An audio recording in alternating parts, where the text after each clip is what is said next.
Want us to go today. We are talking to Monica Mercy. She is a candidate for Special Program Secretary, SAMU. The conversation is on championing the rights of comrades, including the intersex. Let's listen in. And yes, when you talk about intersex and gender, you think gender sexuality is the sexual activity. And that's the one annoying question that you say, you hate it because just somebody trying to understand, okay, so do you have sex with men? Do you have sex with women? Do you have, and you get so pissed off being asked that question. Yeah. But how do you respond? No. One thing when I'm talking to people, I have to analyze who is my audience, what am I telling them, and where and when. So when such a question comes, I'll tell them, actually when it comes to matters intimacy, it is something so sacred. So I try to keep it private. So I will tell them because simply I'm a female, definitely. The obvious so is you the just answer. let them, take it by where you just here. I will just have to expose them to critical thinking. I won't tell them everything. Yeah. Yeah, because actually this is my private life. How do you want me to tell you everything? Then what will now remain private of me? Yes. That's a good one. True. Do you think that it would have been different? And of course, every time we have conversations of this nature, the point is to then normalize the conversation because number one, too many people with awesome potential have been kept under wraps. Too many people have not shared their opinion. Too many people have not had the world experience their gifts and talents because we've kept them away from society because we, whoever we is, does not understand. And because they are not exposed, then we keep them away. Would it have been different if you didn't have the position that you do today? If you didn't make the decisions that you did to come out, what do you think would have been different about you in 2024? Okay, thank you. What could have been of me if I didn't get the position is, one, I had made a decision in my heart. Whether I get the position or fail to get the position, I will create awareness, even if it calls for me to stand alone. I was ready for anything that would come my way so that I may help the intersex people and the people who are feeling that they are left out back in the community, that they may come out. I always recall the many years that I cried, questioning myself, who am I? What am I? And how will I end at the end of the day? But with this position, it is an opportunity for everyone who hears my story that they may come out. They may understand themselves. The first thing is accepting themselves. Accept the way you are and come out the way you are. Yes. Thank you. When did you encounter somebody else who's intersex? When did you first come across another intersex person? That was back 2021. That person was Commissioner Dr. Dennis Wamalwa. He was the first person that I encountered as an intersex, and I was seriously relieved. How old were you then in 2021? I was 19. And this is the first time you're coming across another intersex person. Yeah. How did you get to meet? At first, in the process of looking for school fees, I was introduced to one of the waziris at Water. That was Bob Kisula, Waziri Bob Kisula. Then after that, after we left his office, just 2 weeks after that, Commissioner Dr. Dennis went to Water to create awareness about intersex. That's where now he received my contact from the waziri, and that's now how we started talking. From there, it has been a series of wonderful days, meeting intersex day in, day out. Yes. I'm thinking of just how very lonely all those years must have been for you and how torturous it was because you were the odd person and there was no one like you. The God you believe in is a real God, because how does one stay sane with something that no one around you can explain to you adequately, or no one even seems to understand? But here we are now. Now let me ask the question. Yeah. When you were campaigning as a young lady, or were you campaigning as an intersex citizen of Kenya? Okay, thank you. While I was campaigning, I used Mercy Monica, intersex person. And I used to tell them, this is the only intersex person in Machakos, and I am proud. Yes, because I don't have anything now to fear. Right. I have already told them all my private life. My private life is I am intersex. Is there anything other question you have? If you have, bring it on board. I will answer you. Okay. That's simple. When you were doing your KCPE, your gender was listed as female. Yes. When you're doing your KCSE, what is your gender listed as? Still female. When you enrolled at Machakos University, what was your gender? Female. At what point did you have a conversation with the administration at Machakos University to tell them, actually, intersex? Now, thank you. But when we come to administration and when it comes to almost every public administration, many a times they don't include the intersex. While I was campaigning, while I was applying for the position at first, I had to use my pen and write there intersex, because I can't tick female and male at the same time. So I left both of them blank and I went ahead and wrote intersex, because I don't know, the society doesn't feel that these people are there. But I think it is very important that they just have this space for intersex. So the university didn't give me an opportunity to suggest whether I was an intersex or not. When I was enrolled at first, I enrolled as female, Mercy Monica. Then while I was 1.2 in the same year, I realized that I was intersex, but I could not change anything. So I had first to live with that until the end, continue with studies and start now to learn to accept myself in a better way instead of defending myself. Yes. All the time. So let's look at these letters. LGBTQI.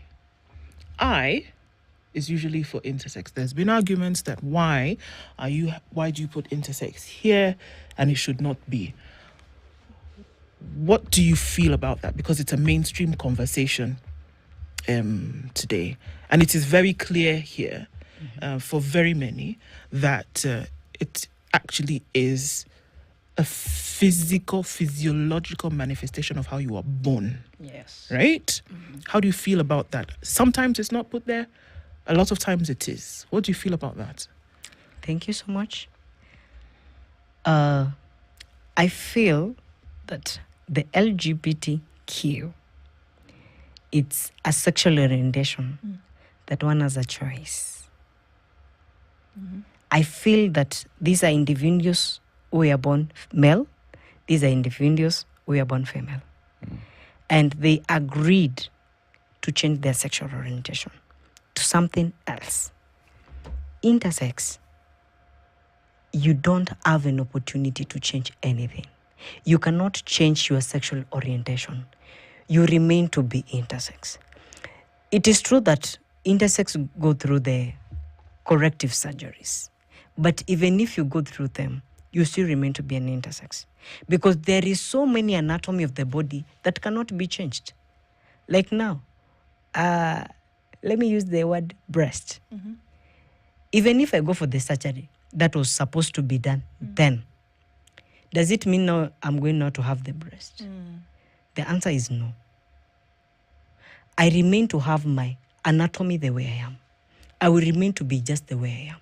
So on that part of LGBTQ, I just feel the I should be out because it is something that you don't have a decision over it. It is natural. You cannot change anything. It's the same way of telling somebody who doesn't have an arm to go and purchase one.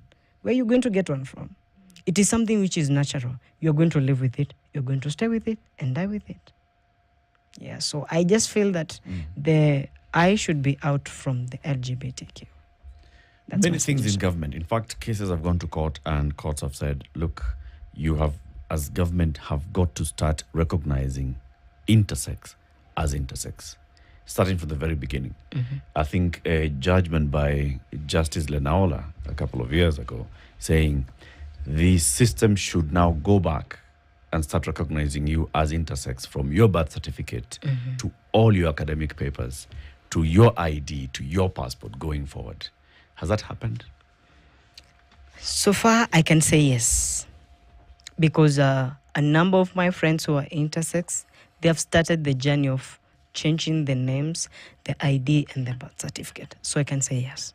So the people, now you go to apply the registrar of births and you say, let's amend my birth certificate and give me a new one that says intersex, right? Yes. And there are those who have successfully done that. Yeah.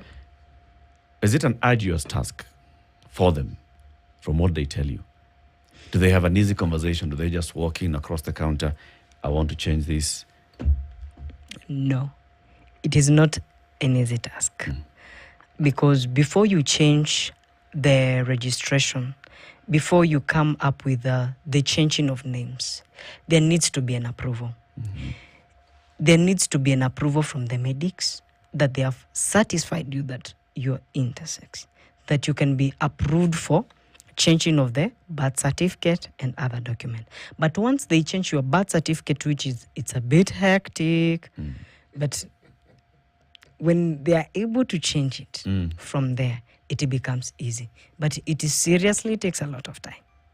Do you think there's something that should be done to coordinate all this? I mean, you don't have to be sent back to Registrar of Persons. Then you go to the Kenya National Examinations Council. Please change my result slip, my education certificate, all the way to the university. Please change this. Then to the immigration, change my passport, change my ID. All this they should open an office for the intersex people who have been denied their right all these years. And the law has found that they have been denied their right to actually have this fast-tracked and corrected. Okay, thank you. What I feel first needs to be done is the awareness.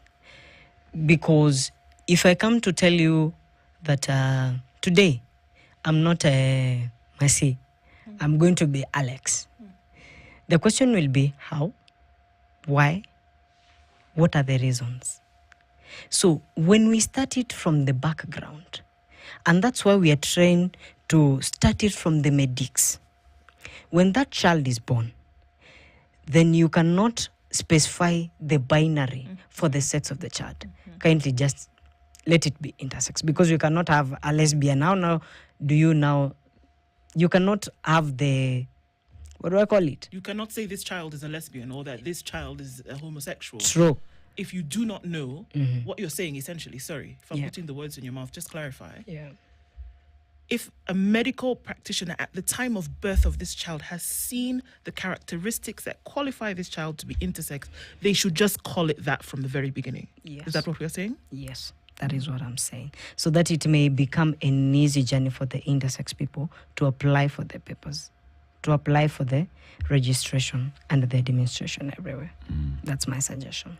Do you have a grouping of intersex persons who have come together, maybe formed an association or something? Yes, we do have. What's it called? IPIC Okay. and IPSK. Okay. Yeah. So I'm sure you use this for advocacy, right? And also for awareness creation. Yeah. Have you, as any of these two associations, engaged with the medical professionals in a formal organized forum where maybe you're even starting to deal with OBGYNs who will be at that point of birth to start, sensitizing them on this? Yeah, thank you. The organization have been doing that. To add on that, even just the coming week, we'll be having a sensitization program at Wote, Level 5 Hospital. We'll be talking to the medics. We'll be telling them what is intersex. How does it look at birth? How can you know that this child is intersex? What criteria will you use? So that you may also ensure that you don't harass that person, either physically, because at one point I was harassed and I felt so bad at the hospital. So we are trying to sensitize them from the groups, from the social media, from all the groups that we are having. We are trying to create awareness. We are sensitizing the community. We are telling them what they will expect, because intersex is going to be there even after us. It is going to be there because it's something that is natural. Yes. Okay. Someone is asking, what's your pronoun? She. So you go with she, her. Yes. Right? Yeah. If we went now into full formal, okay, it's already happening, in full formal recognition of intersex. So there's male, female, intersex. So what would be the pronouns for intersex? Is it that you choose you're the one who allocates your pronoun for yourself? From just our basic English, we normally give pronouns according to your name and how you want to orient yourself when it comes to matters, your body. Yeah. So hata mimi naweza sema pale kuna utata when it comes to pronouns. I've tried to see what can we do about these pronouns so that we may don't use he, she, they, them. You understand, such pronouns. But I think according to me now, we can use the pronouns according to your name. Yeah, if it's Monica, let it be she, unless you want it otherwise. Yeah. Do you think there is enough recognition across board beyond what intersex folks are doing, beyond the awareness that's being raised for folks who are at a policy level? Because now we are talking about at ministry level, where policies are being put together for certain recognitions, and then because of that, for certain rights to be upheld. Do you think there's enough being done at that level? Do you think yes, we do have someone at that level who is policy, who happens to be intersex. But is there more that could be done? And if so, from your point of view, what is that? From my point of view, actually, when we compare the numbers of intersex persons across the country, from the previous census, we are around 47 million. Then from the same previous census, the intersex, we have